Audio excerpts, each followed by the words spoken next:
मी सांगलीमधून समोर येते। काठावरच्या गणितांमध्ये आम्ही राज्य देखील चालवतो, त्यामुळे सांगली महापालिकेमध्ये काठावरच्या बहुमतात शिंदे सेनेला घेऊन सत्ता स्थापन करू असा विश्वास सांगलीचे पालकमंत्री चंद्रकांत पाटील यांनी व्यक्त केला। त्याचबरोबर राष्ट्रवादी अजित पवार गटाचा देखील सत्तेमध्ये स्वागतच असेल, त्याबाबतचा निर्णय स्थानिक राष्ट्रवादीने घेऊन तसा प्रस्ताव दिला पाहिजे असं स्पष्ट करत महापालिकेमध्ये राष्ट्रवादी अजित पवार गट देखील सोबत येईल असे संकेतच मंत्री चंद्रकांत पाटील यांनी दिलेले आहे। ते सांगलीत बोलत होते। शिवसेनेचे 2 मिळाल्यामुळे आता आमचे 41 झाले।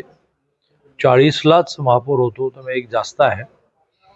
बरोबरीने महायुतीतला नॅचरल पक्ष आणखीन एक बाहेर राहतो, तो म्हणजे अजितदादांचा राष्ट्रवादी।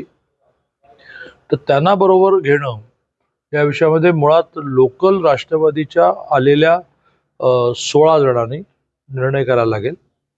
तसं त्यांच्या श्रेष्ठींची बोलावं लागेल, मग श्रेष्ठी आमच्या देवेंद्रजींशी बोलतील।